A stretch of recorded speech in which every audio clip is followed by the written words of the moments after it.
Ben, salut à tous et bienvenue dans le Vertical Podcast. Aujourd'hui, on se retrouve encore avec Fanny. Je crois que c'est le troisième podcast qu'on fait ensemble. J'ai un doute, je vérifierai. Ouais, Et bah déjà, bienvenue à toi. J'espère que tu es en forme. très en forme. Bah c'est top, moi aussi. Et l'idée de la visio d'aujourd'hui, enfin du coup là, nous, ce podcast-là, on est en train de le faire en visio. Si vous n'avez pas le format vidéo, ça pourrait être intéressant que vous le regardiez en format vidéo parce qu'il y a du partage d'écran avec des petites données, etc. Ça va être de Mhm. faire en fait tout simplement de l'analyse de ma diète perso. J'en avais déjà parlé dans un podcast précédent d'à peu près ce que je mangeais sur une journée type, etc. Pourquoi je faisais tel ou tel choix.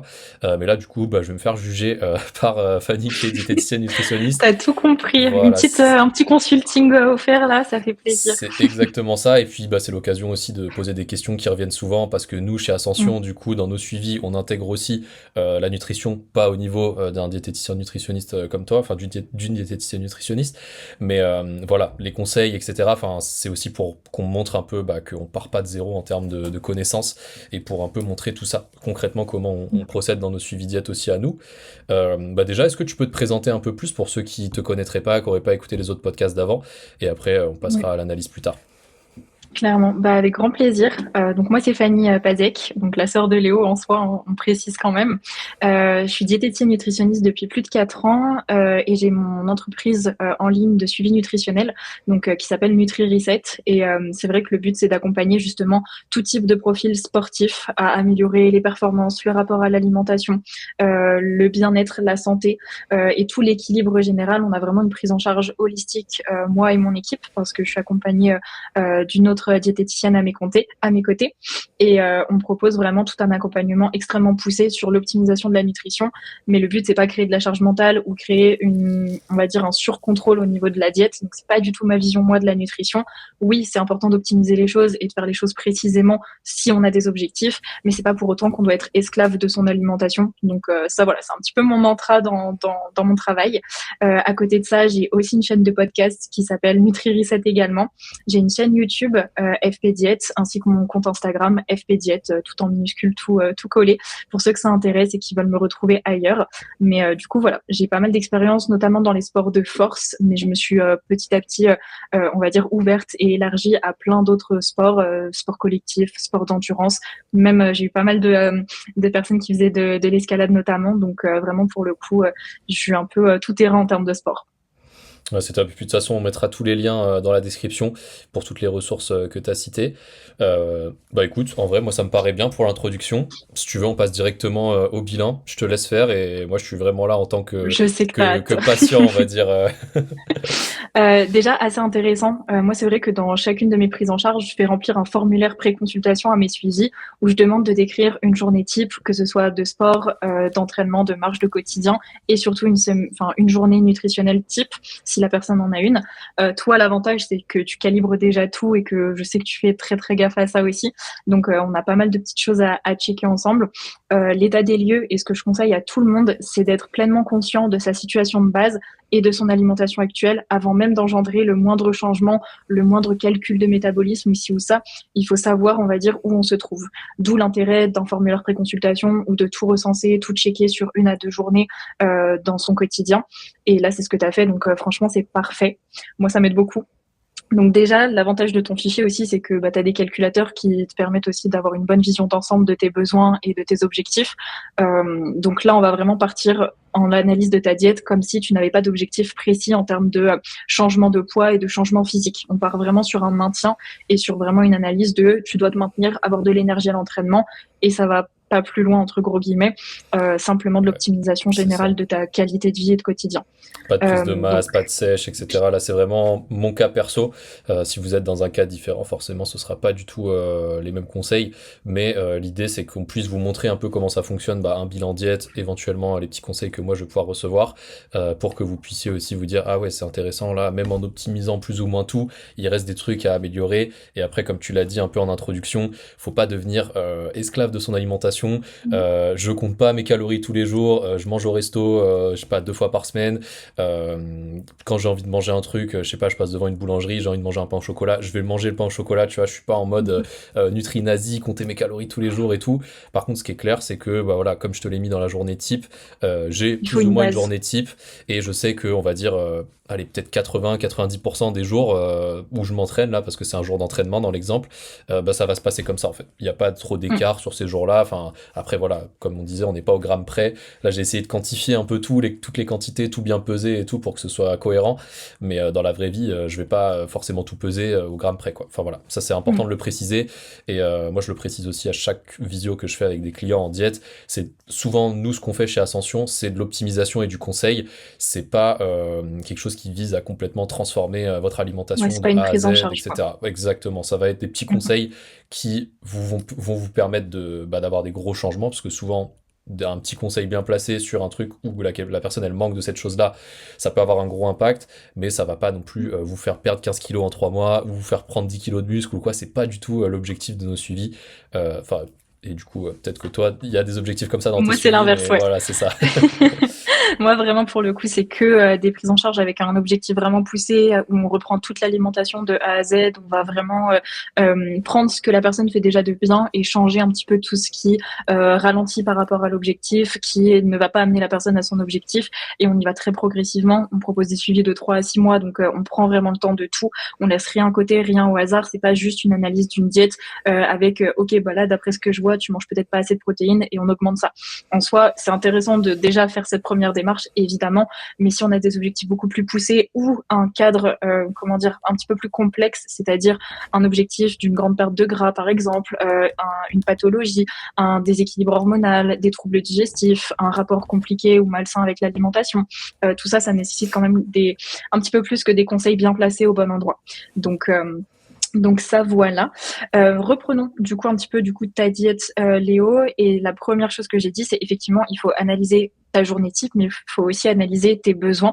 Et ça, tu les as calculés juste un petit peu plus haut, si je ne me trompe pas. Ouais, ça va être un petit peu plus bas sur ta maintenance calorique théorique, avec justement tous tes besoins ici, qui ont été calculés grâce à ton alimentation actuelle, grâce à ton poids, ta taille, ton sexe et ainsi de suite, et ton âge et aussi bah, forcément tout ce que tu fais dans une journée. Donc en fait, le métabolisme, c'est ça. C'est concrètement toute l'énergie dont ton corps a besoin dans une journée pour justement bien fonctionner et ça correspond à ton besoin de maintenance calorique. Donc ton métabolisme de maintien, c'est tout ce qui est ton corps, tes besoins, on va dire, même si tu es allongé au repos toute une journée, plus ton activité physique et sportive qui viennent s'ajouter à ça.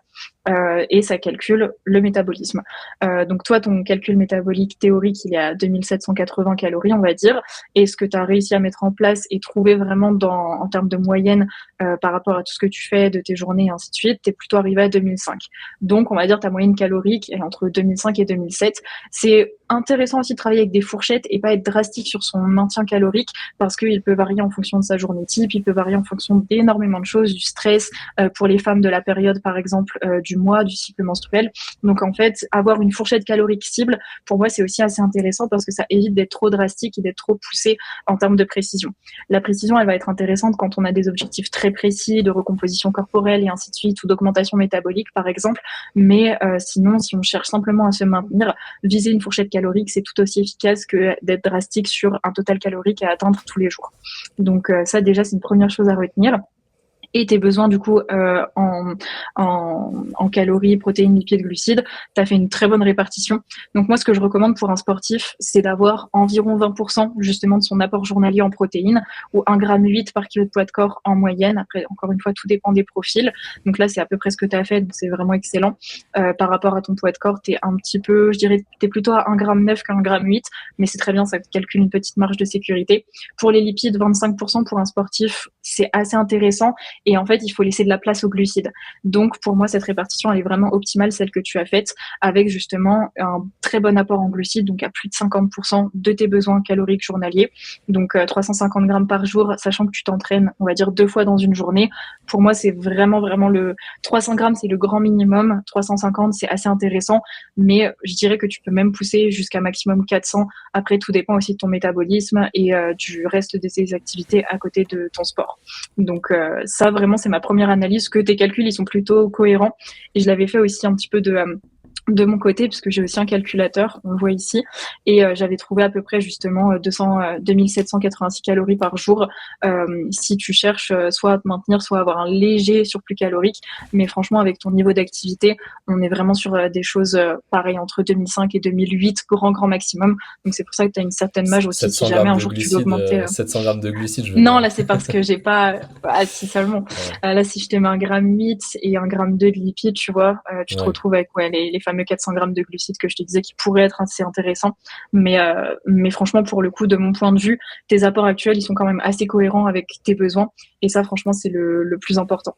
Donc, pour le coup, si on repasse du coup sur ta diète, en termes d'analyse, bon, déjà, ce qu'on peut voir, c'est que c'est très bien structuré. Tu sais quand tu t'entraînes, tu sais quand tu ne t'entraînes pas, tu sais tes temps enfin, t'as des horaires assez précises. C'est vrai que du coup, ça laisse vraiment un timing nutritionnel vraiment parfait. Parce que bien manger à hauteur de ses besoins, mais de façon totalement déstructurée par rapport à ses entraînements, à son sommeil et ainsi de suite, sera beaucoup moins d'efficacité que si on mange de façon beaucoup plus structurée et timée par rapport à ses besoins. On a vraiment une horloge interne, on a vraiment des besoins qui sont liés à son activité physique et sportive, donc il faut s'adapter à ça quand on crée, on va dire, son protocole. Et de mon point de vue, tu as vraiment eu un travail, je pense que c'est aussi les années qui ont fait que tu sais ce qui te correspond mieux avant un entraînement, après un entraînement, etc. Mais là, de mon point de vue, il y a eu un réel travail de réflexion par rapport au timing nutritionnel, notamment le matin, étant donné que tu t'entraînes assez tôt et que tu fais un exercice de musculation et pas du tout un effort type cardio-endurance, en fait, tu as compris que ce qui te correspondait mieux, c'était de pas trop manger pour te faire un bon petit-déj derrière. Et ça, en soi, c'est une bonne stratégie parce que d'un point de vue digestion et énergie disponible, tu donnes tout pile ce qu'il faut à ton corps pour bien commencer, on va dire, ton premier training, te réveiller en douceur et garder des calories pour les repas suivants vu que ta journée va être longue. Donc, moi, de mon point de vue, ton petit déjeuner pré-training, il est assez intéressant parce qu'en plus, il y a des bons nutriments, donc des bonnes sources de glucides type kiwi, donc fructose, et tout ce qui est laiterie, noisette, tout ça, c'est un petit peu de l'amidon, donc ça reste assez intéressant en termes d'apport, même si c'est 100 millilitres de laiterie, c'est pas un apport en glucides incroyable non plus, Ouais, ça fait mais genre ça 50 reste calories, un truc comme ça, mais ouais. Ouais, c'est ça. Donc ça fait en fait tout pile la dose de glucides qu'il faut pour lancer un petit peu la machine, plus l'apport en caféine qui va booster un petit peu du coup tous tes systèmes internes. Ça peut être assez intéressant. Plus le mini effet placebo du café où ok c'est bon il est pris, je peux aller m'entraîner. Ça aussi ça peut t'aider à bien être dans ton entraînement. Plus le collagène qui est assez intéressant avant un entraînement parce qu'en fait on peut cibler du coup son action en fonction de ce qu'on entraîne ce jour-là. Donc moi de mon point de vue je suis plutôt, enfin on va dire je valide vraiment le pré-training parce qu'ensuite le petit déjeuner derrière est extrêmement satisfaisant. Si on s'entraîne tôt le matin et qu'on prend un tout petit déjeuner et qu'après son entraînement on n'a pas le temps, on prend pas le temps, on fait juste un petit truc vite fait et on attend le repas du midi, là c'est différent et j'aurais tendance à conseiller un repas pré-training un petit peu plus évolué, un petit peu plus complet avec une meilleure source de protéines par exemple.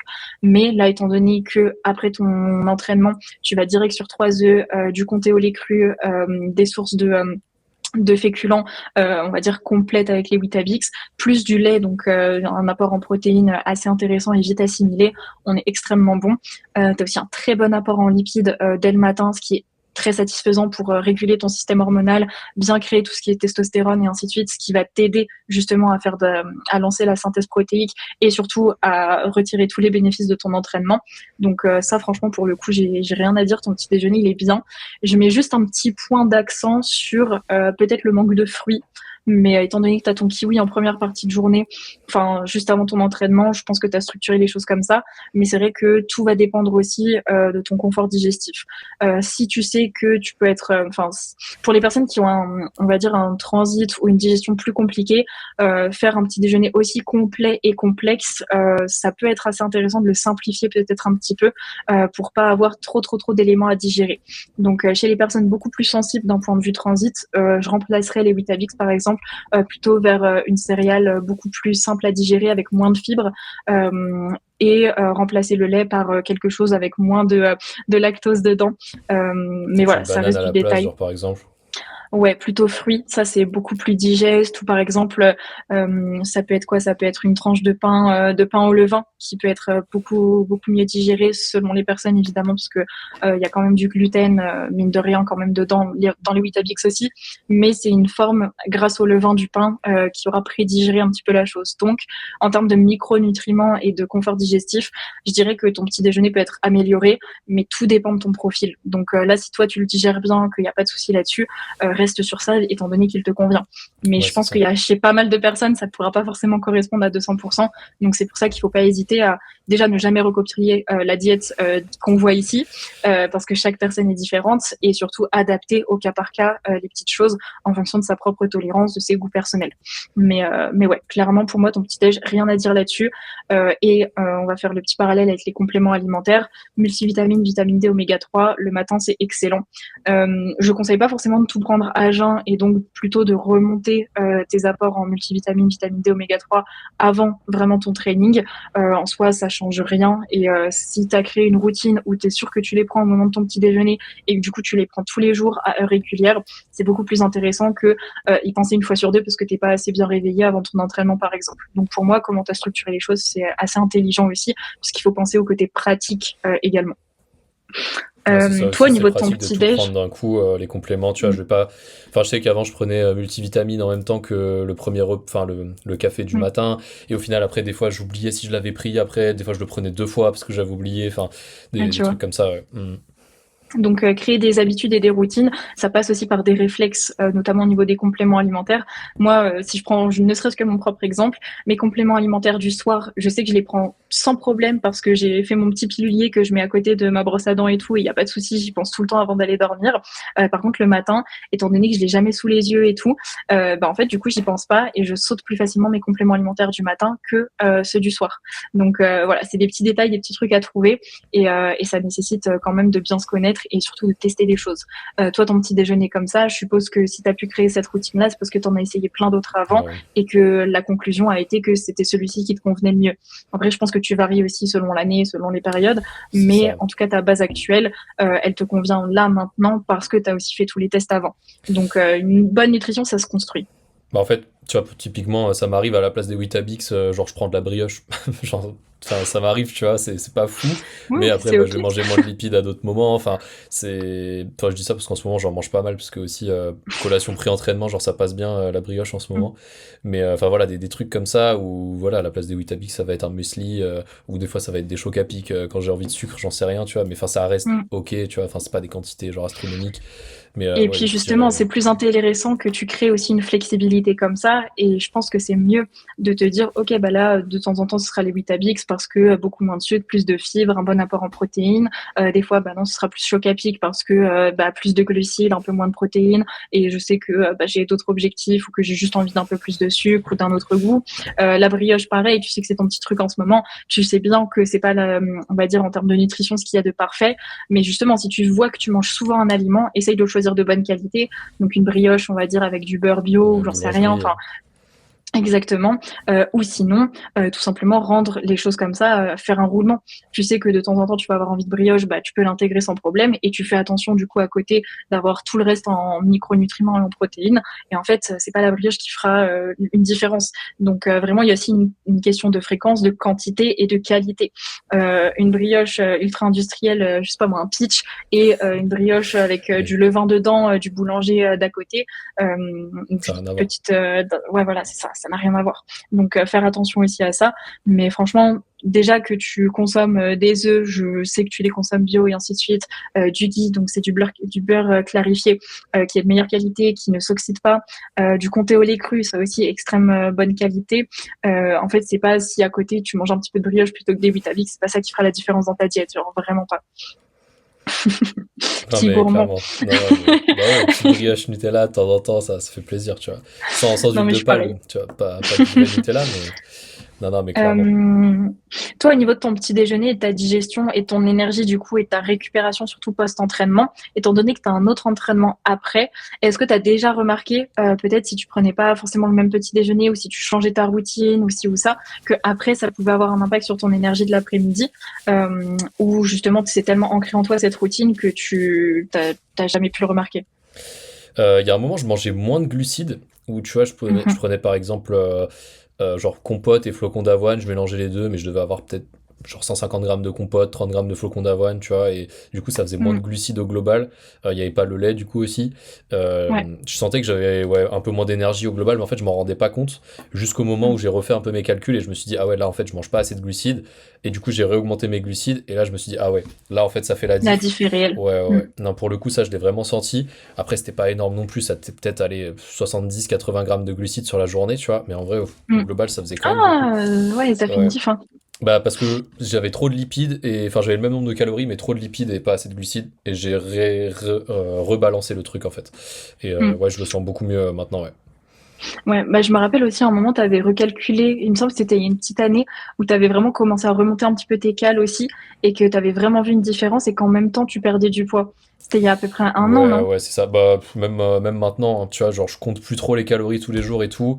Enfin, mon poids de corps, il est plutôt stable. J'ai une Mm. énergie de fou et je continue de progresser, tu vois. Donc, Ouais, ouais, je parce pense que que je tu suis as encore créé une dedans. certaine, en fait, pour moi, ce que tu as créé, c'est une certaine, on va dire, augmentation métabolique qui te permet d'avoir une grande liberté dans tes apports et surtout, tu on va dire, entraîné ton corps à consommer et à utiliser et à, on va dire, ouais, Ne pas à stocker, quoi. assimiler une grande quantité de glucides et surtout de bien l'utiliser.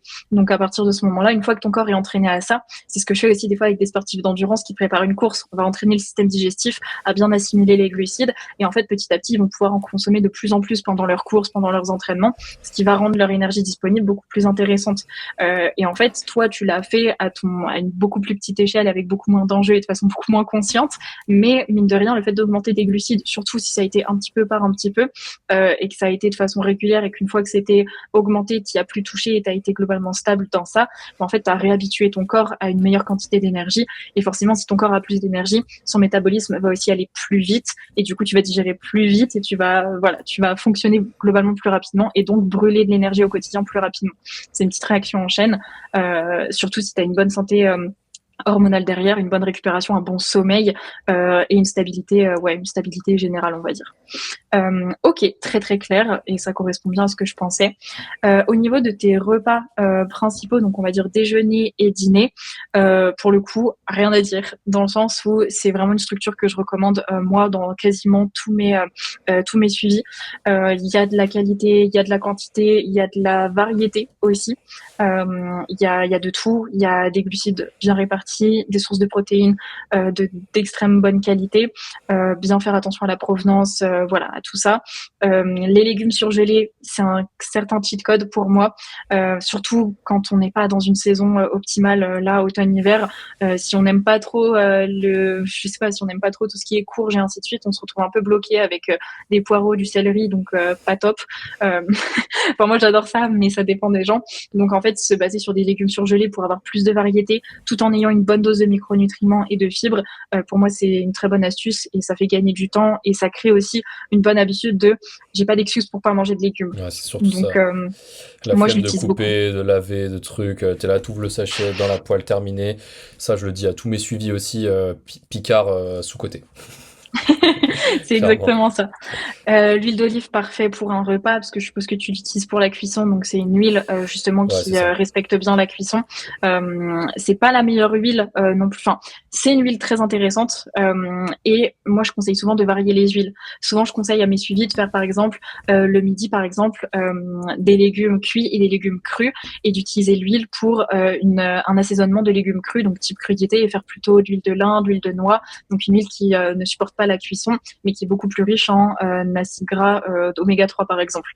Comme ça crée de la variété au niveau des lipides et ça permet vraiment justement de bien pouvoir créer de la variété instantanément, étant donné que tu as déjà des œufs qui sont une certaine source de lipides, le ghee qui est une certaine source de lipides, l'huile d'olive qui en est une autre, le produit Le laitier qui en fromage sont une aussi. autre. En fait, si tu rajoutes à côté de ça, par exemple, une huile de lin, une huile de noix, bah, tu sais qu'en fait, tu te prends pas la tête. Bon, après, toi, tu as la chance de consommer des oméga 3 au quotidien, mais pour certaines personnes qui ne se supplémentent pas, il faut avoir ce réflexe-là de varier ses huiles au maximum et sa nutrition. Si Tu je manges pas faisais. beaucoup de poissons. Si tu manges Ah du non, poisson. non, pas beaucoup, mais en gros, là, la question c'était par exemple, est-ce que ça suffirait pas de juste par exemple faire huile d'olive le midi et huile de coco le soir par exemple? Parce que là, comme tu l'as dit, l'huile c'est plus pour la cuisson que pour l'assaisonnement. Alors Ce l'huile de serait coco, mieux c'est des ou. acides gras saturés, c'est pas des acides gras oméga 6, oméga 9, oméga 3, donc qui sont eux des acides gras insaturés pour à peu de choses près. Donc je dirais que pour le coup, ça peut être assez intéressant de globalement varier ses huiles sans trop se prendre la tête et que s'il y a une fréquence, une régularité qui se met en place, vraiment s'assurer que du coup sa ration soit vraiment optimale. Donc ça, pourquoi pas justement faire appel à toi si c'est des personnes qui sont coachées par toi, faire appel à quelqu'un pour analyser vraiment leur diète et tout. Mais pour le coup, c'est vrai que si on a une certaine base alimentaire et qu'on va répéter quelque chose un petit peu tous les jours, il faut s'assurer que ce soit bien et que ce soit vraiment intéressant. Donc oui, en soi, tu peux le faire ça, mais si tu restes vraiment sur huile d'olive, huile de coco comme seule source d'huile, il faut vraiment que tu fasses gaffe que tu aies des œufs à côté, que tu aies ci ou ça. Donc en soi, oui, Ok. tu peux, mais il y a aussi tout le reste de ton alimentation à prendre en compte derrière. Donc ouais, source de féculents, on a dit que c'était bon. Peut-être vraiment travailler un petit peu la variété, que ce soit en termes de sources de protéines, en termes de féculents. Il n'y a pas que les pâtes et le riz. Ouais. Là, c'était vraiment un exemple pour dire que si je mange du riz le midi, je vais manger des pâtes le soir, et inversement, Ouais, créer un roulement. si j'ai de la viande hachée le midi, je vais plus avoir du poulet le soir, ou Mhm. l'inverse. Mais ouais, poisson, j'en mange pas énormément. Après, j'ai tendance à plus manger, tu vois, genre par exemple quand je vais au Jap, sashimi, tout ça, tu vois, en Ouais, général, peut-être on va au Jap une fois toutes les 2 semaines ou un truc comme ça. Après, colin d'Alaska, sinon, à la place du poulet ou de la viande hachée, ça, pour ouais, le coup, donc je ça peux en va, manger t'en peut-être consommes quand même. une ou deux fois par semaine. Donc ouais, non, je varie quand même ouais, les sources de prot, les Mm. sources de glucides. Riz, lentilles, crème de coco. Enfin, ça, c'est un Nickel. peu mon repas type aussi du midi. Riz, lentilles, crème de coco, curry avec les légumes. Voilà, bah, Mm. pour le coup, là, t'as pas d'huile, mais t'as la crème de coco. Enfin, Ouais. forcément, je varie les sources. Mais ouais, comme tu dis, ça peut être intéressant, par exemple, d'avoir des petits conseils comme bah, les crudités, plus une huile froide comme bah, colza, lin ou quoi.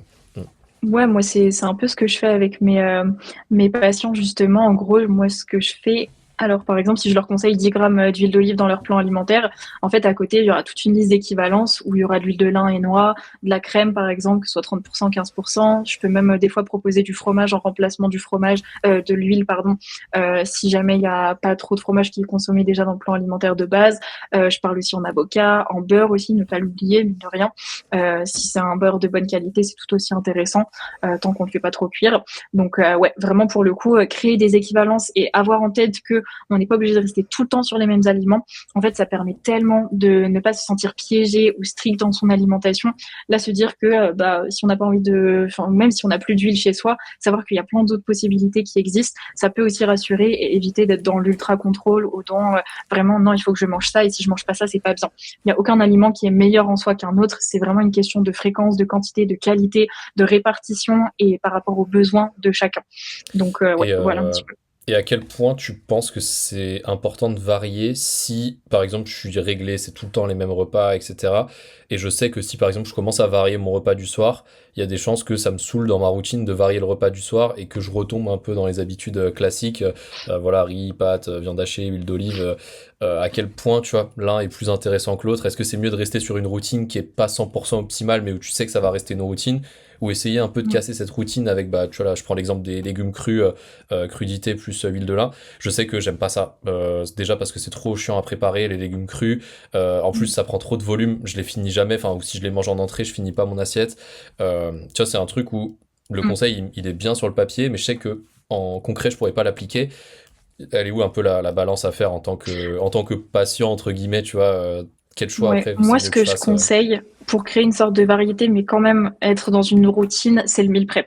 En fait, si on se crée des créneaux, par exemple, de meal prep 1 à 2 fois par semaine, on sait que 1 à 2 fois par semaine, on va se poser pour cuisiner et que si on trouve une recette toutes les semaines qu'on répète et par exemple, je sais pas moi, sur la semaine 1 du mois, ça va être poulet, pesto, courgettes, pâtes. La semaine 2 du mois, ça va être viande hachée, poivron, épices mexicaines, un mélange de, je sais pas, quinoa, haricots ou riz ou j'en sais rien. Que la semaine 3 ça va être, je sais pas moi, du poisson avec, enfin des pavés de saumon avec des petits pois et du riz encore. Enfin voilà, vraiment créer, je sais pas moi, une sorte de mini calendrier avec des recettes chouchou. Et en fait, ça va créer la variété automatiquement. Parce que, je sais pas moi, les pavés de saumon, au lieu d'en acheter un ou deux, tu vas plutôt le prendre par quatre. Du coup, ça va te faire plusieurs repas. Alors oui, tu vas tout manger sur une semaine, mais sur ton mois, au final, ça va s'équilibrer par rapport à tes besoins. Et en soi, le foie, il est capable de stocker pas mal de nutriments, de vitamines, de minéraux. Donc, en soi, c'est OK. Après, en termes de variété, si au quotidien, juste à la même routine tout le temps, tout le temps, tout le temps, crée juste un micro-changement. Ça peut être, je sais pas moi, toutes les semaines, tu changes tes fruits quand tu vas faire tes courses et tu gardes les mêmes repas principaux. Ou toutes les semaines, tu changes ta poêlée surgelée de légumes ou tu changes de Ouais. légumes type. Un coup, ça va être des haricots verts, un coup, ça va être des brocolis, un coup, tu vas prendre, je sais pas moi, des courgettes, des aubergines, enfin voilà, une petite poêlée d'été. Et en fait, c'est ça aussi qui peut, en soi, tu auras la même routine, la même organisation, mais Mais ce que tu tu vas varies manger quand sera quand même. même différent. Ouais, Exactement. ok, Donc, carrément. c'est des petits automatismes à créer, mais en soi, quand on prend le réflexe et quand on se rend compte que, bah, au bout d'un moment, je sais pas moi, si on mange un kiwi tous les matins et qu'on commence à se lasser, Ouais, t'en bah, as ne pas marre au bout d'un hésiter. moment, hein. Ouais, voilà. Je sais pas, changer avec des clémentines, avec une banane, une pomme, enfin, d'un fruit de saison, en soi, c'est encore mieux, quoi. Mais je pense que tu le ressens, enfin que tout le monde le ressent un peu ce truc-là de si tu manges un kiwi tous les matins, au bout d'un moment t'en as marre de manger ton kiwi tous les matins. Enfin je sais pas si c'est tout le monde qui le ressent, mais enfin moi ça, au bout d'un moment ça me saoule aussi. Enfin pareil clémentine quand c'est la saison, ouais, Mm. enfin ça peut être orange aussi. Je suis d'accord. Donc, ouais, la variété, ça se crée avec des nouveaux automatismes et une fois qu'on a des fondations solides. Moi, mes patients, en début de suivi, je leur dis toujours, si tu vas manger tout le temps la même chose sur les 2 premières semaines de suivi, voire même le premier mois de suivi, tant que tu ancres des habitudes, tant que tu te sens à l'aise avec ton plan alimentaire, que tu sens qu'il te convient et que tu crées vraiment quelque chose grâce à ça, mange tous les jours la même chose. En fait, ça va tellement créer des bonnes habitudes que la variété, on pourra la travailler plus tard. Donc vraiment, si vous êtes dans un processus tout récent au niveau de votre alimentation, trouvez déjà une base que vous pouvez répéter plusieurs jours de la semaine sans être lassé, sans être dépassé et ainsi de suite. Déjà, rien que ça, c'est excellent. Et ensuite, il faudra faire un petit travail d'optimisation par la suite, mais c'est du détail et c'est pas ça qui apportera 80% des résultats. Donc ouais, c'est juste du détail là. Ok, super clair. Créatine 5 grammes d'un coup le midi, bah, je le prends littéralement pendant le repas. Tu penses que c'est Ok. bien? Tu penses que c'est mieux de la répartir dans la journée ou... Alors, scientifiquement parlant, c'est mieux de la répartir tout au long de la journée. Après, en termes d'organisation, c'est mieux, du coup, si tu prends ta créatine une fois dans ta journée, prends-la avant ton entraînement. Mais sinon, à part ça, avant ou après. En soi, les deux se valent un peu. Mais avant, Ouais, ça j'ai peut pris être pas mal parce l'habitude que tu avant comme ça remontes le un peu tes midi. stocks. Mais après, ça peut être bien parce que du coup, tu as vidé tes stocks de créatine pendant ton entraînement. Donc, si tu redonnes direct après, ça peut être bien au niveau de la récup. Donc, en fonction de la préférence de chacun. Mais ça doit être pris autour de l'entraînement si c'est pris en une seule prise. Et si c'est pris les 5 grammes bien répartis dans la journée, c'est bien de faire 2 grammes le matin, 2 grammes le soir et 1 gramme, 2 grammes le midi, par exemple. Ouais, si t'as des gélules ou quoi, Mm, tu peux les c'est ça. répartir. Ok, ouais, c'est ce que je dis un peu aussi à tout le monde, plutôt autour de l'entraînement et ouais, si t'as pas le temps ou t'as la flemme de le répartir sur la journée, en un coup, ça passe Mm. très bien aussi. Oui, oui, Ok, ça confirme un peu. ça change rien. Ouais. Mm. Ok, passons justement à tes collations, à tes avant-après training. Bon, déjà c'est excellent, pas de surprise là-dessus. Il y a vraiment un travail qui a été fait sur justement tes apports en glucides, tes apports en protéines et aussi une certaine tolérance digestive. Ça se voit que tu consommes des choses que tu digères bien, dont tu as l'habitude. Et ça, c'est ce que je conseille en premier lieu à tout le monde sur leur repas, on va dire, autour de l'entraînement, c'est chercher une digestion optimale. On peut pas aller s'entraîner et être au top de sa performance si notre corps et notre cerveau et notre sang irrigué va dans notre système digestif. Donc le sang disponible, l'irrigation doit aller dans les muscles et si tout est concentré sur la digestion, bah, ça va créer une contre-performance. Donc ça déjà, c'est la première chose à comprendre, un travail digestif de qualité pour justement avoir un maximum d'énergie disponible à l'entraînement. Et aussi, si on ralentit sa digestion, bah, on a moins d'énergie disponible au moment où on devra s'entraîner. Donc, premier réflexe, c'est ça, c'est consommer des aliments qu'on sait qu'on va bien digérer et qu'on sait qu'on va pas se retrouver lourd au moment de l'entraînement. Ensuite, il y a une certaine stratégie en termes de timing à avoir. Donc, bah, là, c'est un petit peu plus technique et ça va être difficile de tout expliquer. Mais en gros, il faut vraiment manger, on va dire, laisser maximum 5 heures entre le dernier repas pris, l'entraînement et le prochain repas principal. Donc ça, c'est vraiment le premier conseil à avoir. Donc, imaginons que je mange à midi, que je m'entraîne à 15 heures et que je mange à 20 heures. il y a beaucoup trop d'espace entre mon repas du midi et mon repas du soir. Donc là, il faut mettre de la collation, on va dire, autour de l'entraînement. Là, ce que tu fais typiquement avec la banane, le chocolat noir, le shaker et la maltodextrine et les électrolytes, c'est exactement ce dont ton corps a besoin, pile au moment où il en a besoin. Donc franchement, j'ai rien à dire là-dessus, dans le sens où avant ton entraînement, tu vas apporter une petite source de lipides pour vraiment justement ralentir un petit peu le travail de digestion de la banane, étant donné qu'un entraînement d'escalade, ça dure 15 à 18 heures, enfin de 15 à 18 heures. Donc il y a quand même 3 heures où tu vas être concentré, où tu vas pas, enfin tu vas être dédié à ton entraînement. Il faut pas que tu sois en travail digestif, ni que tu aies faim.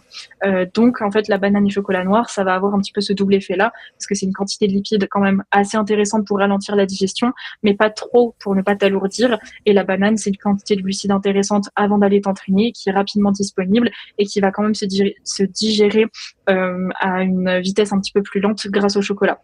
Donc, intéressant. Ensuite, la malto et les électrolytes pendant l'eau, enfin dans l'eau pendant l'entraînement. Ça, c'est ce que je recommande à tout le monde pour des entraînements de plus d'une heure de travail effectif.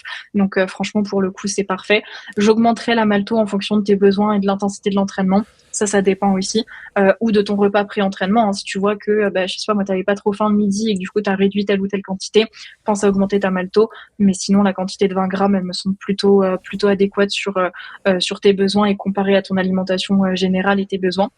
Euh, Et et ouais. tu dirais une fourchette de combien à peu près, genre la fourchette basse ce serait combien, la fourchette haute ce serait combien, pour que ça reste une boisson d'effort qui soit utile. Là dans mon cas précis, je bois 1,5 litre d'eau et mon entraînement il dure environ 3 heures, sachant que c'est pas 3 heures hyper intenses, c'est pas comme si je courais pendant 3 heures, c'est Oui. plus des trucs intermittents, donc ça équivaut un peu à faire de la musculation pendant 3 heures si on arrondit. Euh, tu verrais quelle fourchette, parce que moi ce que j'avais remarqué et aussi un peu expérimenté, c'est que il y avait beaucoup de marketing aussi sur le fait de mettre des 80 grammes, 100 grammes de maltodextrine dans la gourde juste pour faire consommer énormément de glucides, et que t'avais même des gens qui étaient en hyperglycémie pendant leur entraînement à cause de ça, et limite qui Ouais. s'évanouissaient parce qu'ils sont en hyperglycémie. Donc du coup, avant, je pense, j'étais plus sur du 50 grammes pendant longtemps. Et Ok. d'un jour, j'ai écouté deux trois podcasts et je me suis dit, bon, vas-y, je vais mettre 20 grammes à la place de 50, je vais voir ce que ça change. Et du coup, j'avais même des meilleures sensations à 20 grammes qu'à 50 grammes pour plus ou moins la même quantité de glucides sur la journée. Donc voilà, moi Ouais. j'ai fait ça, mais je sais pas si tu as un avis là-dessus. Qu'est-ce que tu conseilles un Bah, peu, c'est ce fourchette que je haute, disais. basse ou quoi? C'est ce que je disais juste avant. En fait, on a tous une tolérance digestive aux glucides différente et il y a des athlètes qui vont être capables de consommer 90 grammes de glucides par heure, notamment tous ceux qui font du trail, des ultramarathons et ainsi de suite. Là, c'est essentiel pour eux d'avoir une énorme quantité de glucides et la tolérance, on va dire, maximale du corps, généralement, c'est 90 grammes par heure d'effort. Néanmoins, comme tu l'as dit, un entraînement d'escalade, c'est pas un trail. Donc, il faut bien se rendre compte que les besoins ne sont pas les mêmes. Et consommer on va dire, autant de glucides que quelqu'un qui court non-stop pendant des heures et des heures, c'est insensé. Et c'est vrai qu'en termes de marketing, il y en a beaucoup qui se sont collés sur les besoins du runner, du coureur, du trailer. Sauf que non, un besoin en musculation est totalement différent d'un besoin d'endurance longue. Donc, il faut vraiment se rendre compte que effectivement, le besoin diminue, voire même, je dirais, est quasi divisé par deux. Donc, si on prend en compte que un trailer a besoin entre 30 et 90 grammes de glucides par heure, généralement, ouais, tous ceux qui font des sports d'endurance sont plutôt en moyenne à 60 grammes, entre 60 et 80 grammes. Tout se trouve dans une bonne fourchette là. Donc, en fait, tu peux diviser par deux et te dire que par heure, tu peux te retrouver grand maximum à 40 grammes de glucides par heure d'entraînement. Et après, par rapport à toi, ton alimentation actuelle et tes besoins, pour moi, 20 grammes, c'est bien adapté. Comme je t'ai dit, tu peux augmenter un petit peu plutôt à partir des 30 grammes, sachant que tu dilues bien et que tu vas boire ta boisson tout au long de ton entraînement. Ouais, c'est Donc, ça. c'est vrai que moi, j'aurais tendance, je pense, si j'avais fait ton plan alimentaire, j'aurais augmenté un petit peu le besoin en malto, ou j'aurais fait une collation peut-être un petit peu plus riche en glucides avant, mais ce serait revenu au même, j'aurais augmenté d'une dizaine, quinzaine de grammes tes glucides, je pense. Ok, non, intéressant. Bah écoute, je pourrais tester 40 au lieu de 20 grammes et voir un peu la diff, si ça change quelque chose. En fait, tu vois, si tu passes de 80 grammes à 20 grammes, oui, tu vas te Oui, sentir mieux c'est parce sûr. que tes besoins seront plus, enfin, tu seras pas encore une fois dans une quête comment dire, d'assimilation de glucides pendant ton entraînement. Néanmoins, tu vois, il faut pas, là, t'as divisé par 4 en fait tes apports, donc peut-être qu'en termes d'énergie, tu te serais peut-être un petit peu mieux retrouvé aux alentours des 30-40 grammes. Essaye d'abord 30 grammes et si tu vois que tu vois déjà une différence ou d'ailleurs que tu n'en vois pas, mais en tout cas rien de négatif, essaye 40 grammes et tu vois un petit peu Ok. ce que ça donne. Ouais, Mais c'est vas-y noté, c'est cool. progressivement. Facile à changer aussi, ce genre de truc. Ouais, c'est ça. Et Et après, le shaker post-training, en fonction justement de l'heure du repas et est-ce qu'on va manger directement après son entraînement, est-ce qu'il n'y a pas trop de temps entre le premier repas principal et le second, très bon réflexe. Après, à noter que la whey et les protéines de manière générale sont mieux assimilées avec une petite source de glucides. Donc, j'aurais tendance à pourquoi pas rajouter un tout petit fruit ou je sais pas même moi, le mettre dans du un petit lait. réflexe. Ouais, ça peut être assez intéressant. Toujours faire attention à la digestion, ou sinon choisir un lait végétal assez digeste. Mais sinon, ouais, pour le coup, ça peut être assez intéressant d'ajouter un tout petit peu de glucides pour booster l'assimilation des protéines. Est-ce que Mais ça a là, un... c'est du détail, hein. Ouais, c'est ce que j'allais dire. Est-ce que ça a un vrai intérêt de le booster vraiment à ce moment-là? Donc là, on parle de juste après mon entraînement, donc j'en sais rien, vers 18h30 par exemple, sachant que je vais manger au max à 20h30, 21h, et que, bah, comme j'ai pas d'entraînement avant le lendemain matin, ça a pas trop d'impact sur la récup, ou, enfin, comment tu le vois Alors, de ce point de vue-là? dans ton cas, c'est du l'ultra détail et il faudrait juste tester pour voir si tu y réagis bien. Ok. Après, dans le cadre d'un sportif qui débute, de quelqu'un qui va manger beaucoup plus tard que 20h ou 21h, de quelqu'un qui a tendance justement à beaucoup trop manger le soir parce que justement il s'est affamé toute la journée et qu'il y a eu un gros entraînement et que du coup il se dit ok c'est porte ouverte à tout, ça peut être intéressant de quand même faire une collation post-entraînement peut-être un petit peu plus intéressante Ouais. et surtout, on n'en a pas parlé, mais toute l'histoire de fenêtre anabolique, etc.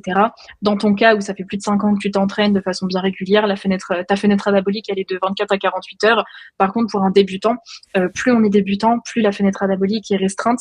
Donc, si vous venez de commencer l'escalade et que vous voulez vraiment maximiser vos gains musculaires, donc en prise de masse maigre, ça peut être intéressant de faire attention justement au timing et à essayer de vraiment avoir un apport en protéines qui est assez concentré autour de l'entraînement. Mais encore une fois, si les apports en protéines sont couverts au long de la journée, même s'ils ne sont pas parfaitement répartis, ce sera déjà très bien et la base sera quand même bien solide, hein, évidemment. Ouais, c'est ça. Ouais, puis c'est ce que j'ai mis avec le slash là pour éviter les dingueries. C'est souvent que quand tu sors de l'entraînement et qu'il est, je sais pas, genre 17h30 ou 18h et que tu sais que tu manges à 20h ou quoi, j'ai tendance à manger beaucoup plus dehors que si je Mm. rentrais à la maison et je me cuisine un truc. Donc, bah, si j'ai faim, enfin, si j'ai pas faim, t'as pas envie de t'arrêter quelque part pour acheter quelque chose ou d'aller Ouais. manger au resto ou peu importe. Et il y a ce côté-là aussi où je me rends compte que ça joue quand même pas mal parce que, ouais, déjà, en On peut juste moyenne, je être mange deux tenté, fois ouais. par semaine dehors. Des fois, c'est trop, genre 3 fois, 4 fois quand t'es en roue libre. Ça, pour le coup, je sens que c'est négatif, même en termes d'état de Mm. forme et tout. Récup et tout, Ouais. ouais, clairement. Écoute, moi au niveau de ta journée, franchement, j'ai pas grand-chose à dire. Ah oui, au niveau des compléments, du coup, le soir, zinc, magnésium avant d'aller dormir, quasi le combo parfait, j'ai envie de dire. Chez certaines personnes, ça peut être assez intéressant de rajouter de l'ashwagandha à la limite, mais franchement, rien de plus à ajouter. Ou ça peut être aussi de la Ah bah mélatonine pour mieux j'ai une dormir. question là-dessus, c'est intéressant. Ouais. Non, vas-y, je te laisse finir. Ashwagandha, mélatonine. Ouais, ça peut être en supplément, mais c'est vrai que la base des bases pour moi, tous les soirs, c'est au moins le magnésium. Le zinc, ça reste quand même un besoin qui est assez difficilement couvert au quotidien, donc pourquoi pas justement se l'assurer avec un complément. Mais pour le coup, pour moi, c'est vraiment le combo parfait parce que ça va t'aider à récupérer musculairement, nerveusement, et surtout optimiser ta qualité et voire même ta durée de sommeil puisque tu vas peut-être t'endormir un petit peu plus rapidement. Donc pour moi, rien à dire là-dessus, c'est vraiment le combo parfait. Et du coup, la question c'était sur l'ashwagandha, parce Mhm. que en soi j'en ai. Des fois j'en prends, mais Ouais. j'ai plus tendance à le prendre, tu vois, par exemple, je sais pas si c'est bien du coup, parce que je me suis pas trop renseigné sur celui-là. Le midi, par exemple, tu vois, quand je sens que je suis en période de stress, entre guillemets, là je Mm. parle vraiment pas de stress à cause du travail ou je sais pas quoi, tu vois, mais vraiment où je m'entraîne beaucoup plus que d'habitude, où je sens que j'ai un peu moins bien dormi ou ce genre de truc, pour Mm. par exemple, genre aller faire une sieste, tu vois, genre ashwagandha le midi, et je vais faire une sieste juste après. Ça, j'ai senti personnellement que c'était bénéfique. Après, j'ai peur de le prendre le soir parce que, à ce qui paraît, ça peut avoir des effets un peu genre excitants, enfin un peu comme la caféine. Donc, enfin, est-ce que tu peux nous en dire un peu plus sur Ouais. l'ashwagandha? Est-ce que c'est une bonne stratégie de faire ça, par exemple, de le prendre le midi pour aller faire une sieste, enfin du coup une micro-sieste, genre 30 minutes. Mhm. Si tu le prends avant de dormir, est-ce qu'il peut y avoir des contre-indications, ce genre de truc? Tout à fait. Alors déjà, l'ashwagandha, ça peut être pris soit au quotidien, soit de façon beaucoup plus ponctuelle en fonction du stress engendré ou de son quotidien. Donc déjà, ta stratégie de le prendre de façon peut-être un petit peu plus ponctuelle, elle est tout à fait juste. C'est pas comme le magnésium où c'est un besoin journalier qui peut être pris en continu. C'est vraiment, si tu le prends en ponctuel, ça marche tout aussi bien. C'est pas la répétition qui fait l'effet. Ensuite, sur à quel moment c'est le plus optimal de le prendre, ça va dépendre des personnes, il faut tester. Dans le sens où elle peut autant avoir un effet relaxant et vraiment favoriser du coup l'endormissement et la détente, tout comme avoir un petit effet justement de stimulation, parce que ça reste une racine particulière, enfin ça a un nom, mais là je l'ai plus, et du coup en gros ça peut créer un petit stimuli d'énergie. Un peu comme le Donc il faut guarana tester. ou ce genre de choses. C'est ça, c'est Ok. ça, c'est ça. C'est le même principe en grande ligne. Et du coup, il faut tester. Moi, c'est vrai que j'ai testé en le prenant le matin et j'ai pas vu vraiment d'efficacité sur mon énergie ni sur mon stress. Mais je le prends le matin quand je sais que je vais avoir une grosse journée stressante ou que ci ou ça, parce que même mentalement, ça m'aide. Il y Ok. a aussi peut-être un effet placebo. Et par contre, quand je sais que le soir, j'ai vraiment besoin de très très bien dormir, je vais aussi en prendre mélangé à mes autres compléments alimentaires, parce que je sais que associé à mon magnésium et mon zinc, c'est le magnésium qui va primer en termes de comment dire d'effet. Et vu que le magnésium ça m'endort très très bien, bah, je sais que j'ai pas de crainte à avoir et que je vais retirer du coup tous les effets de l'ashwagandha sans le côté peut-être excitant que je peux potentiellement ressentir si je le prends à un autre moment ou pas couplé à d'autres micronutriments. Euh, et après, tu m'as dit avant une sieste, bah, tout dépend de ta réaction justement à l'ashwagandha. Si tu sais que ça va un petit peu te stimuler et ainsi de suite, et que tu veux faire une micro-sieste, normalement, le temps qu'il soit digéré, tu as le temps de faire ta micro-sieste, donc en soi, ça passe. Mais si tu sais que bah, une fois que tu l'as pris, il y a aussi l'effet psychologique qui fait que tu vas pas forcément réussir à dormir et à retirer tous les bénéfices de ce petit moment et de temps calme, bah, du coup, ça peut être intéressant de la prendre plutôt à un autre moment. Donc plutôt le matin, du coup, dans ce cas-là. Ok, non, hyper intéressant. De toute façon, je ferai des petits tests aussi avec. Mais ouais, j'avais tendance à pas trop le prendre le soir parce que je savais pas si ça pouvait Ça interagir avec le peut, zinc, le mais pas sur magnésium tout le et monde. tout. Mmh. Bah, normalement, après moi, je sais que moi j'ai testé et je sais que le soir, c'est le magnésium, je sens les effets, quand j'en prends et quand j'en prends pas et j'ai déjà testé du coup en couplant magnésium et ashwagandha et j'avais exactement les mêmes effets, si ce n'est même un peu plus, que d'habitude en termes de, récupération, de fatigue, au moment de l'endormissement. Donc voilà, ça a pas eu d'impact de mon côté, mais ça peut être différent chez d'autres personnes, donc à tester. Vraiment, il faut tester aussi les choses parce on fonctionne tous différemment et la science de la nutrition, c'est quand même assez particulier parce que les études sont pas faites sur tous les types de profils. C'est souvent des personnes de 30, 40 ans, c'est quasiment que des hommes dans les études. Donc en tant que femme, forcément, on se sent pas forcément bien représenté non plus. Ou il y a des études qui ont été faites sur des sportifs, mais c'est pas le même sport que nous.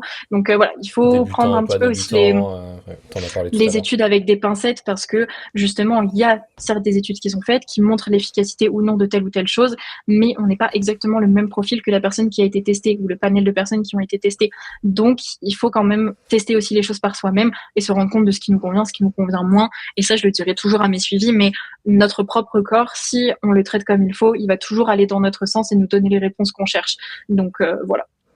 Ouais, il y a ce débat souvent dans l'escalade avec le collagène, où t'en as, ils sont anti-collagène, d'autres pro-collagène et tout, et ils disent, ouais, mais telle étude, elle dit que, nanana. T'en as pris, t'as testé? Bah non, si l'étude, elle confirme pas, et voilà. Il Et faut en être vrai, enfin, toujours essayer. ça coûte rien, enfin, ça coûte un pot de collagène, t'en prends pendant 4 mois, tu vois les effets, et tu le vois. Enfin, perso, moi, je l'ai Je suis senti, tellement d'accord. comme tu dis, on peut cibler un peu l'effet du collagène, surtout avec ce truc combo vitamine C et tout. Moi, je Ouais. le sens clairement quand je m'entraîne sous collagène ou pas sous collagène, pas sur l'entraînement précis en lui-même, mais sur Ouais. la période d'entraînement, que je récupère mieux, même au niveau de la peau.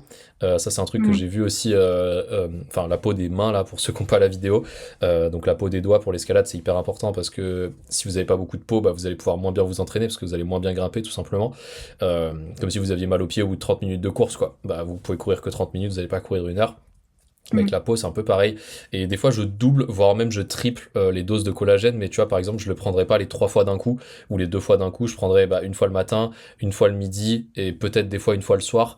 Et là, je me suis rendu compte qu'en doublant, voire triplant les doses, là, surtout quand j'étais en déplacement en trip de bloc, là où je grimpais beaucoup en extérieur, Mhm. ça avait un gros impact sur le côté récup de la peau. Est-ce que tu penses qu'il y a une limite haute à l'assimilation du collagène ou est-ce que c'est pas une bonne idée de doubler ou tripler les doses comme ça ou Enfin, Alors ça, d'expérience, j'ai en toute senti ça bien, transparence, mais ouais. ouais, en toute transparence, moi j'ai jamais, je me suis jamais renseignée sur le sujet, donc j'ai pas envie de dire de bêtises. Après, c'est rare que tu vois, plus tu prends quelque chose, plus les effets augmentent. Tu vois, c'est un Ouais, peu comme la limite des protéines. Les ouais, bien sûr. protéines, une fois que tu as atteint ton besoin, bah tu vas même pas les stocker, tu vas juste les pisser, quoi, littéralement. Mm. Donc je pense que sur le collagène, c'est un peu le même principe dans le sens où bah tu peux pas assimiler tout ce que tu consommes, encore moins sur 24 heures. Donc, je mets un petit doute là-dessus par rapport à tout ce qui se fait déjà et tout ce que je peux voir d'un point de vue nutrition. Mais après, tu vois, si ton collagène il est métabolisé dans le corps comme une calorie, ben soit tu peux manger autant de calories que tu veux, tu vas soit les stocker, soit les brûler.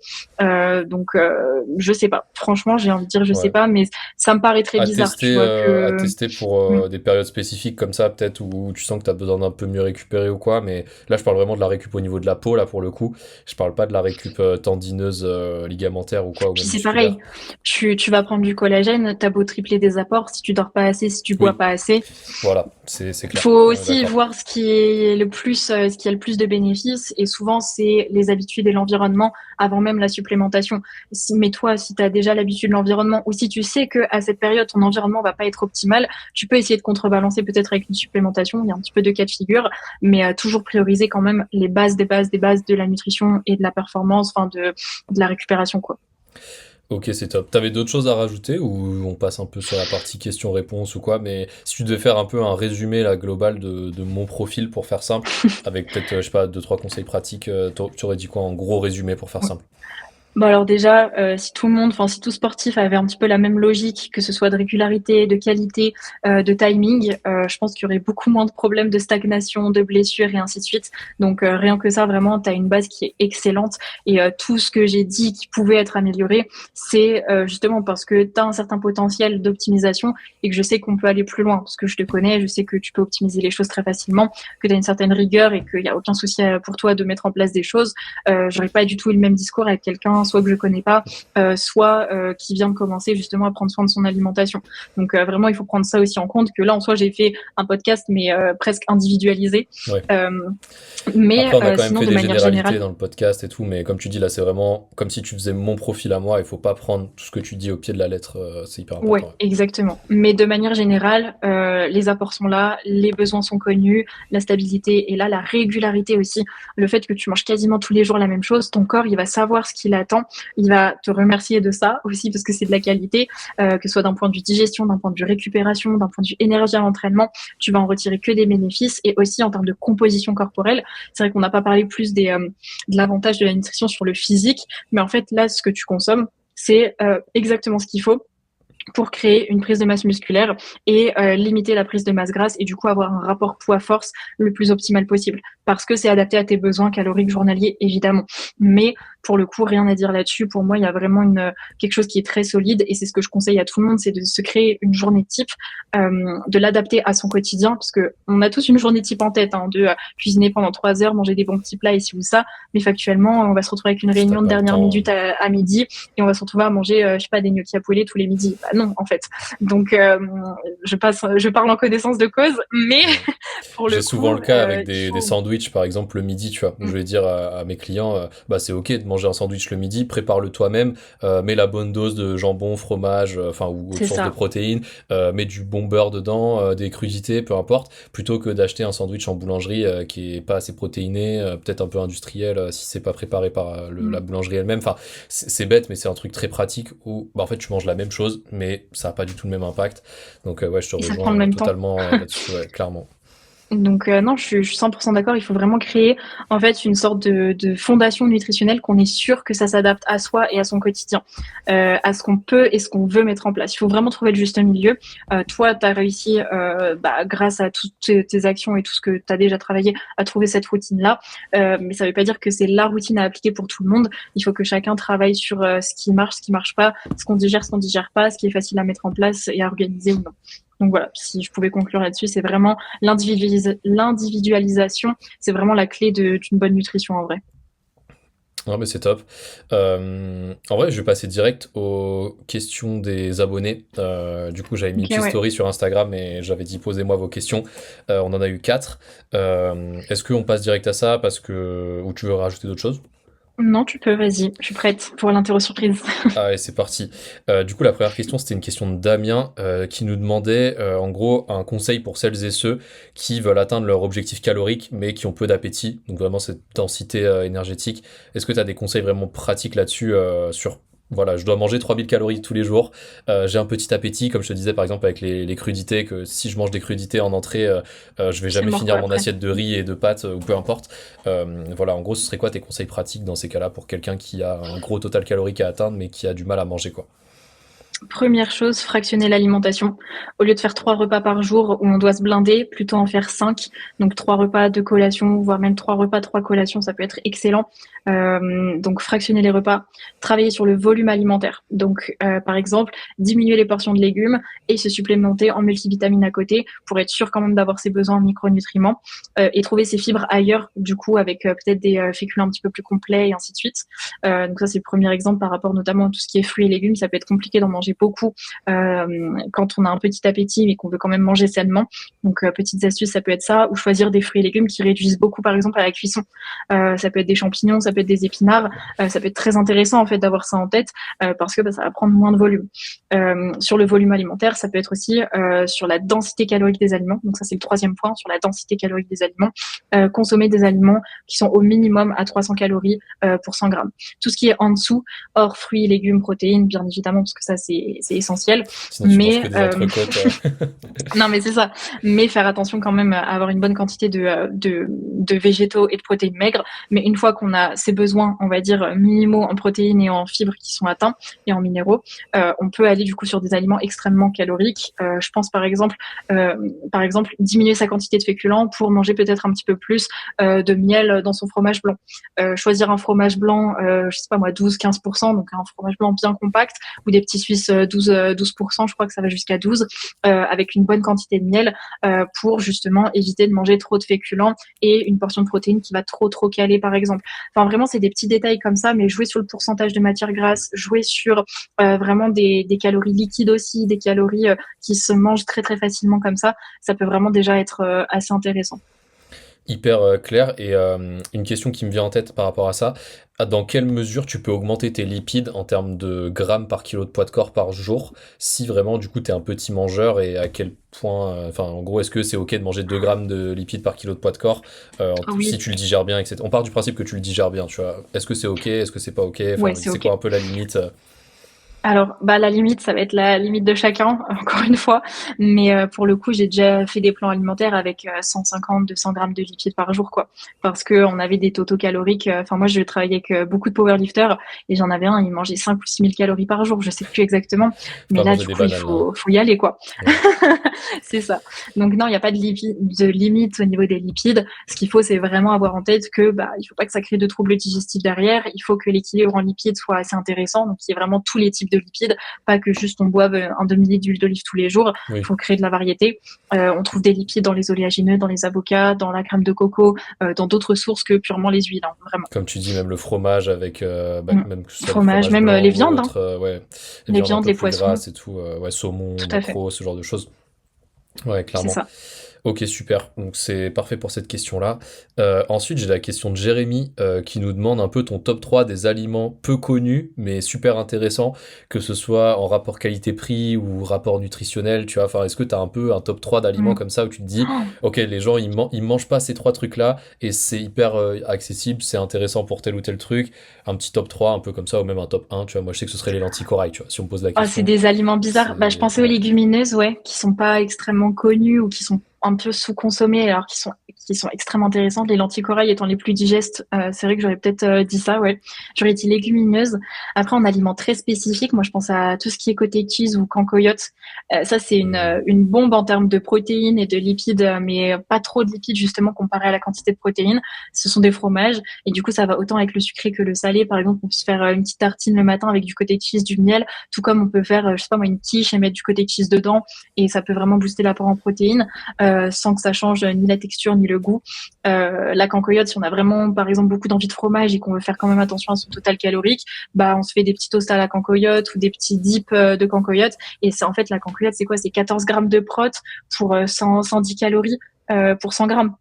Et c'est du fromage, hein, ça a un vrai goût de Ouais. fromage, on dirait du camembert le truc, enfin du camembert fondu même. Donc ouais, je dirais il y a peut-être ça à côté du Scancoyote, en tout cas ce type de fromage là. Et en dernier, bah, si on a du mal à atteindre ces apports en fibres, peut-être les vases à fibres, donc les petits toasts de pain, en fait, c'est Ah, comme des un peu biscottes. comme des trucs de sarrasin, là. Ouais, mais Ça du coup, s'écrit Waza, WASA, c'est ça? ouais, c'est ça. Ouais, Et ok. en fait, ça, il y a 30 grammes de fibres au 100 grammes. Donc c'est énorme, en Ah fait. On oui, mange ok. 1 à 2 tartines par jour. Et pour quelqu'un qui a vraiment besoin d'augmenter ses fibres, je dirais que ça peut être un sacré cheat code. Après, est-ce que je pense à d'autres choses? Ouais, les légumineuses, tout ce qui est fromage un peu allégé, mais qui sont quand même de bonne qualité, hein, parce que tout ce qui est côté cheese et cancoyote, c'est pas transformé, c'est pas industrialisé, J'allais dire, c'est vraiment des produits bruts. je pensais aux versions protéinées, par exemple. Tu sais, souvent quand on va à l'étranger, il y a des fromages, genre par exemple, je sais pas, Emmental râpé, protéiné, où il y a moins de graisse, plus de protéines au 100 grammes. T'en penses quoi un peu de ce genre d'aliment Ah, ça dépend de la liste d'ingrédients. S'il a Ok. été écrémé de façon naturelle, entre guillemets, ça peut être plus intéressant, mais si c'est un fromage avec de la gomme de machin à l'intérieur pour garder la même Ok. texture et avoir moins de lipides, non, je suis moins fan. Ça se Mais joue en rien, gros sur les rien de mieux additifs. Ouais, sur les additifs, ça se Ok. joue. Et surtout, en termes de nutrition et de nutriments, ça va être des aliments qui vont être appauvris en nutriments, parce que retirer des lipides, ben, en fait, on va enlever les vitamines liposolubles, donc la vitamine A, D, E et K. Et du coup, on se retire ça de son alimentation si on mange très pauvre en lipides. On va diminuer aussi l'apport en cholestérol, qui est essentiel à la création de testostérone, qui est une hormone essentielle à la prise de masse musculaire. Donc, en fait, il faut quand même faire attention à pas Ouais. trop alléger son alimentation. Donc, moi, je suis moyen fan. Mais par contre, ouais, des petits boosters comme ça de fibres ou de protéines et de fromage de bonne qualité et tout, ça peut être bien. Et les légumineuses, franchement, tout le monde devrait en intégrer dans son alimentation. C'est une bombe micronutritionnelle et nutritionnelle et il faut pas la négliger, celle-ci. Ok. Ok, question suivante. Alors, les aliments et les jus antioxydants. Alors, enfin, en gros, les fruits et légumes, ou tu sais, les jus de fruits et légumes, un peu genre en mode le jus Ouais. innocent antioxydant. Est-ce que, selon toi, ça peut aider à la récup ou ça n'a pas d'impact sur la récup sur du court terme? Là, la question m'est posée dans un contexte où, imaginons, tu vas enchaîner 3 ou 4 jours d'escalade d'affilée et tu te dis, est-ce que c'est une bonne idée ou pas de prendre plus ou moins d'aliments antioxydants, donc plus de fruits, plus de jus de légumes, jus de fruits, peu importe, sur cette période-là, en gros, est-ce que ça peut avoir un impact sur la récup ou est-ce que c'est trop court terme pour que ça ait un vrai impact sur ta récup Alors, théoriquement, oui, ça peut avoir un impact. Après, consommer trop d'antioxydants post-entraînement, ça limite en fait la synthèse musculaire derrière, dans le sens où, en fait, un entraînement, ça crée de l'inflammation. Et si on vient éteindre l'inflammation tout de suite après l'entraînement en consommant beaucoup d'antioxydants, bah en fait, on va pas laisser le temps au corps d'envoyer le message de ah, j'ai cassé mon Hmm. muscle, il faut que je le répare, il faut que j'envoie des petits messagers pour réparer le muscle et créer de la nouvelle masse musculaire. Sauf que pour un sportif, même s'il n'a pas un objectif physique, il a quand même un objectif de devenir plus fort et donc il a besoin de créer de la masse musculaire. Donc éteindre directement l'inflammation après l'entraînement en consommant des jus et tout parce qu'on pense qu'on fait bien et qu'on veut bien récupérer, en fait on éteint juste un petit feu qui est essentiel à la bonne récupération et au processus qui demande quand même du temps. Donc vraiment sur un point de vue très court terme, consommer des antioxydants, de la vitamine C, ainsi de suite en post-entraînement, je suis pas fan parce que ça casse en fait tout le travail derrière de reconstruction en très grande ligne. Hein. Je passe pas par tous les Oui, bien sûr. schémas biochimiques, C'est pas le but. mais par contre, sinon, si on a beaucoup de jours d'entraînement sur 3-4 jours et qu'on sait que ça va être intense, faire attention à juste son apport calorique et à son sommeil. Rien que ça, en fait, ça peut vraiment faire une différence. Si on est en déficit calorique parce qu'on s'entraîne beaucoup plus et qu'on dort beaucoup moins et que machin, et en fait, bah, c'est là où ton énergie, elle va se perdre. C'est pas sur ta quantité de vitamine C ou tes antioxydants. Après, je pense, je fais un peu le lien avec la question d'avant. En général, les grimpeurs, on a du mal à manger beaucoup sur une journée parce qu'on a des petits gabarits et tout, tu vois, en termes Mm. d'appétit. Moi, je pense, tu me dis si je me trompe après, que pour répondre à la question là de Marie particulièrement, par exemple, prendre du jus de fruits style jus de fruits innocent, là, tu sais, on va dire le jus de fruits antioxydant, parce que c'est 100% fruits, on va dire, si ça augmente son total calorique et son apport en glucides, c'est plus ça qui va avoir un impact positif que le fait que ce soit antioxydant. Et du coup, bah, Ouais, plutôt le largement. prendre un peu tout au long de la journée pour juste avoir des calories en plus. Est-ce que tu C'est penses que ça. ce serait un bon Se conseil faire ou... une boisson d'effort, ça peut être très intéressant chez ceux qui font de l'escalade. Moi, je sais que j'avais une athlète justement qui faisait de l'escalade et qui avait un tout petit appétit. Elle préférait manger chez elle, poser. Donc en fait, pendant l'entraînement, elle voulait pas faire de collation, elle avait pas envie. Je lui avais mis une boisson d'entraînement du futur et elle m'a dit mais c'est fou la différence que je vois. Ouais. Et du coup, ça se ressent. Donc ouais, une boisson d'entraînement, ça peut largement faire l'effort et éviter justement de penser à sa nutrition aussi pendant qu'on est en train de grapper. Souvent, on est avec les copains, on est concentré sur notre truc, on a notre bloc cible ou ci ou ça. Donc franchement, non, faut rester quand même focus sur son entraînement et sa performance et pas sur est-ce que j'ai assez de glucides pendant mon entraînement, est-ce que là je vais... Non, c'est inutile. Ouais. Et du coup, comme tu l'as dit, pour résumer, quand vous êtes en déplacement, donc en trip d'escalade ou quoi, total calorique, sommeil, c'est vraiment le principal. Après, tout le reste, c'est pas le plus important, surtout sur des périodes très courtes comme ça. Souvent, ça va être une semaine, voire grand max 2 semaines. Donc, non, ça répond parfaitement à la question. Et juste total calorique, ça correspond quand même à la bonne répartition, 19, 25, 50%, 55% du coup de protéines, lipides, glucides. Il faut quand même avoir une bonne logique. Hein. Si on atteint son total calorique à l'extérieur, mais en mangeant voilà des aliments de mauvaise Ouais. qualité ou que des glucides par exemple, bah, il va manquer les protéines, il va manquer les lipides et ils sont essentiels aussi à une bonne récupération. Donc faire attention aussi à la répartition générale, c'est pas qu'une question de calories. Oui, toujours. Et du coup, dernière question. Alors là, pour le coup, je pense que ça va être plutôt simple de répondre. La question, c'est la suivante. Un shaker de protéines plus créatine après une session de grimpe ou un vrai repas? Tout simplement. C'est la question, il n'y Timing. a pas de contexte. Donc, Question de timing. ouais, Pour moi, les deux sont intéressants, les deux sont intelligents, les deux peuvent être bénéfiques. Tout dépend de à quelle heure ton plus gros repas principal a été consommé. S'il y a plus de 5 heures, tu consommes ton shaker post-entraînement direct et tu manges 1 heure, 2 heures après. Et c'est très bien.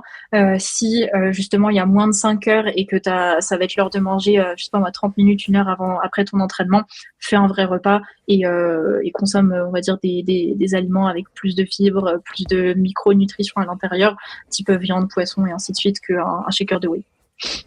bah écoute, c'est top, ça répond à toutes les questions. Est-ce que tu as un petit mot de la fin? Et après, moi, je fais ma petite outro. Ouais, bah juste le mot de la fin, je répète là-dessus, mais c'est vrai que la nutrition et tout ce qu'on a décrit, c'est quand même assez spécifique, assez technique. Ça paraît compliqué, mais en soi, optimiser ses habitudes alimentaires, ça reste quelque chose de très simple.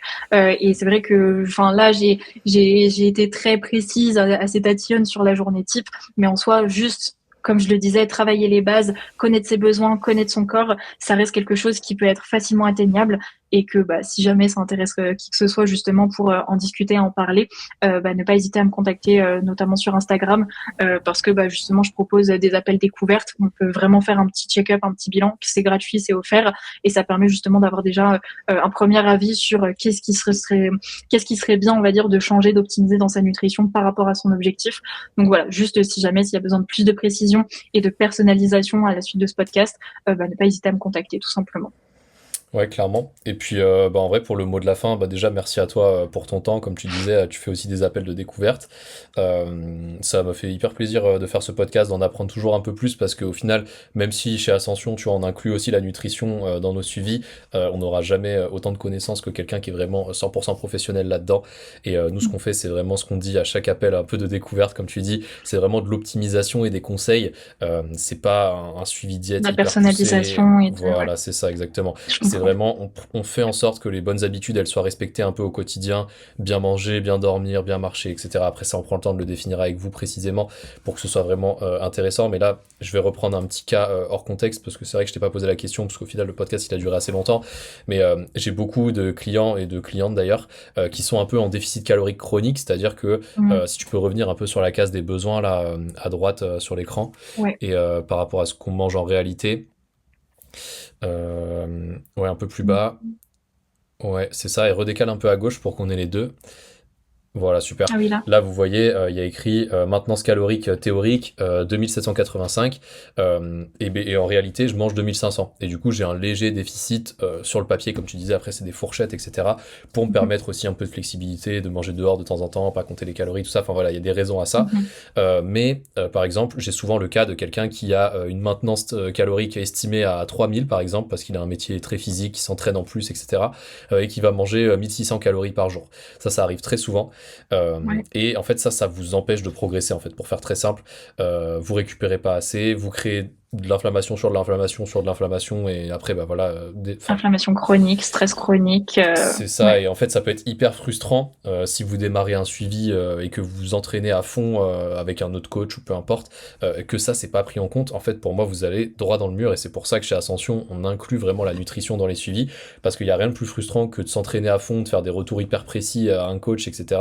Et au final, de ne pas progresser parce qu'on se rend compte en fait qu'il n'y avait pas les bases qui étaient posées. Donc voilà, Mm. si vous avez la moindre question, comme d'habitude, il y a tous les liens qui sont dans la description. N'hésitez pas, comme d'habitude, petite review, 5 étoiles sur Apple Podcast, Spotify, pouce bleu si vous êtes sur YouTube, abonnez-vous, laissez un petit commentaire. Merci Fanny pour ton temps, et bah, du coup peut-être à la prochaine pour un futur podcast. Merci à toi pour l'invitation et merci pour votre écoute à tous.